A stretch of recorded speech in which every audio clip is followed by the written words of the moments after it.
Hello student, कैसे हैं आप सब। आशा करती हूँ आप सब ठीक होंगे। आज हम सीखने जा रहे हैं एएनएम जीएनएम और बीएससी नर्सिंग वालों के लिए बहुत ही महत्वपूर्ण क्वेश्चन आंसर जो एग्जाम में बहुत जरूरी होंगे। एग्जाम में एक ना एक क्वेश्चन तो इसमें से आएगा ही। लिख के ले लीजिए ये बात आप मेरे से। और फ्रेंड्स, अगर आपको वीडियो अच्छा लगे तो प्लीज लाइक एंड सब्सक्राइब कीजिएगा, और नहीं लगे तो आप डिसलाइक भी कर सकते हैं। तो चलिए फ्रेंड्स, ज्यादा बात नहीं करेंगे, वीडियो को स्टार्ट करते हैं। Question number 1। ट्यूमर की पहचान हेतु प्रयुक्त रेडियोधर्मी समस्थानिक है। क्वेश्चन क्या है? ट्यूमर की पहचान हेतु प्रयुक्त रेडियोधर्मी समस्थानिक है। क्या है? राइट आंसर क्या होगा इसका? राइट आंसर बताइए क्या होगा इसका। Option A iodine 131, option B arsenic 74, option C cobalt 60 या option D sodium 24। Right answer क्या होगा इसका? Option number C. Right answer option number C लगा लीजिए, कोबाल्ट 60। क्या होगा right answer? Cobalt 60, option number C. चलिए नेक्स्ट क्वेश्चन पर आते हैं। Question number 2। डेंगू बुखार में मानव शरीर में निम्न में से किसकी कमी हो जाती है? बताइए, डेंगू बुखार में मानव शरीर में निम्न में से किसकी कमी हो जाती है? क्या कम हो जाता है डेंगू बुखार में? बताइए। अभी डेंगू बहुत चला था ना कुछ दिन पहले, तो बताइए इसका राइट आंसर क्या होगा? राइट आंसर होगा option number B. Option number B लगा लीजिए, प्लेटलेट कम हो जाती है। किसकी कमी हो जाती है? प्लेटलेट की कमी हो जाती है। डेंगू में प्लेटलेट कम होती हैं। ठीक है, चलिए नेक्स्ट क्वेश्चन पर आते हैं।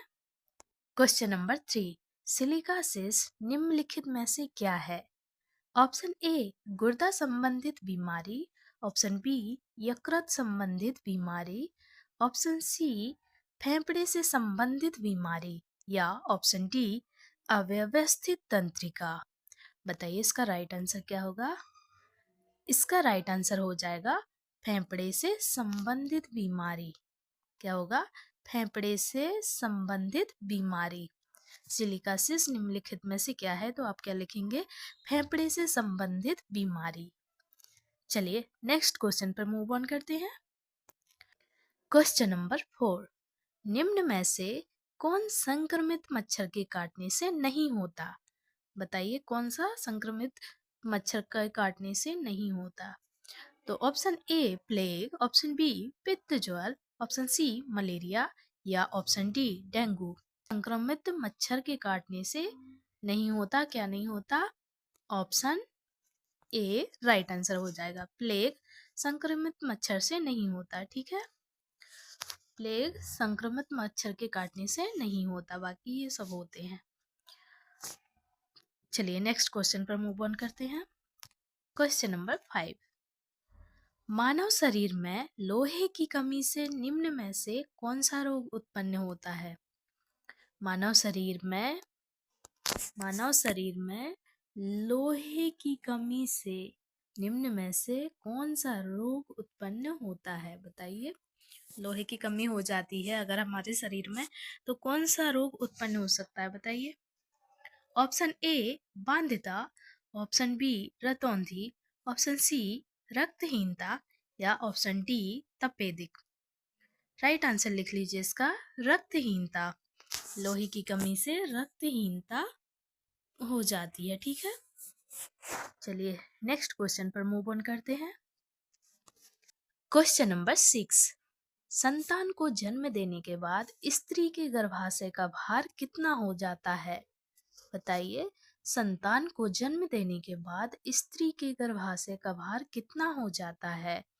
Option A 75 gram, option B 150 gram, option C 50 gram, या option D 100 gram. Right answer क्या होगा इसका? राइट आंसर होगा ऑप्शन डी 100 ग्राम। कितना होता है? 100 ग्राम हो जाता है। और अगर जो स्त्री बच्चे को जन्म नहीं दिया, जिसने कभी जन्म नहीं दिया, उसके गर्भाशय का भार कितना हो जाएगा? उसके गर्भाशय का भार 50 ग्राम होगा। जिस स्त्री ने कभी बच्चे को जन्म नहीं दिया उसके गर्भाशय का भार हो जाएगा 50 ग्राम। जिसने जन्म दिया है बच्चे को उसका होगा 100 ग्राम। ठीक है, चलिए नेक्स्ट क्वेश्चन पर मूव ऑन करते हैं। क्वेश्चन नंबर 7, निम्नलिखित में से किस तत्व की कमी से घेंगा रोग होता है? बताइए, निम्न में से किस तत्व की कमी से घेंगा रोग होता है? घेंगा रोग पता है ना, ग्वाइटर रोग मतलब घेंगा रोग। Option A nitrogen, option B iodine, option C calcium या ऑप्शन डी फास्फोरस। बताइए राइट आंसर क्या होगा इसका?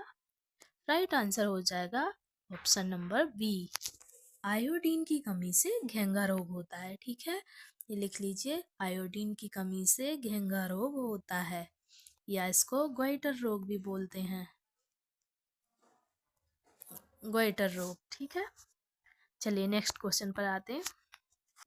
क्वेश्चन नंबर 8, ल्यूकेमिया एक प्रकार का कैंसर है जिसमें असाधारणता बढ़ोतरी होती है।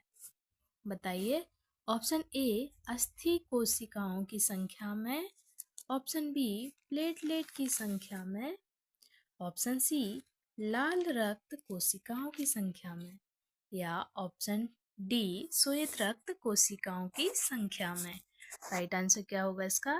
राइट आंसर हो जाएगा ऑप्शन नंबर डी, श्वेत रक्त कोशिकाओं की संख्या में। Option number D right answer. चलिए नेक्स्ट क्वेश्चन पर आते हैं। क्वेश्चन नंबर 9, टाइफाइड से मानव शरीर का कौन सा अंग प्रभावित होता है?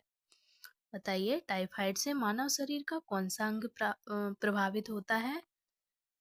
ऑप्शन ए आंत, ऑप्शन बी अमाशय या ऑप्शन सी मस्तिष्क या ऑप्शन डी इनमें से कोई नहीं। क्या होता है? Option number A right answer आ जाएगा इसका, आंत। टाइफाइड से आंत प्रभावित होती है, इंटेस्टाइन। ठीक है, चलिए लास्ट क्वेश्चन बचा है, चलिए लास्ट क्वेश्चन पर आते हैं। क्वेश्चन नंबर 10, मनुष्य के शरीर में मांसपेशियों की कुल संख्या कितनी होती है? बताइए, मनुष्य के शरीर में मांसपेशियों की संख्या किसकी पूछ रहा है? ये मांसपेशियों की संख्या पूछ रहा है, मांसपेशियों की संख्या कितनी होती है? तो कितनी होती है? Option A 565, option B 639, option C 665 या ऑप्शन डी 556। राइट आंसर क्या होगा इसका? Right answer option number B 639। मांसपेशियों की संख्या होती है मनुष्य की 639, 639। और अगर पूछे हड्डियों की संख्या तो हड्डियों की संख्या हम बोल देंगे 206। एक वयस्क मनुष्य में 206 हड्डियां पाई जाती हैं। कितनी पाई जाती हैं? 206। और अगर मांसपेशियां पूछते हैं तो मांसपेशियां आप लिख लीजिए, 639 मांसपेशियां पाई जाती हैं एक मनुष्य में। ठीक है,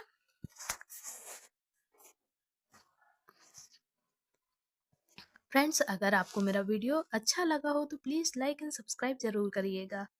और अगर अच्छा नहीं भी लगा हो तो आप डिसलाइक कर सकते हैं।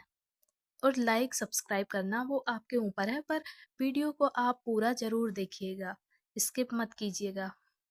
तो चलिए फ्रेंड्स, तब तक के लिए बाय बाय, फिर मिलते हैं। Take care.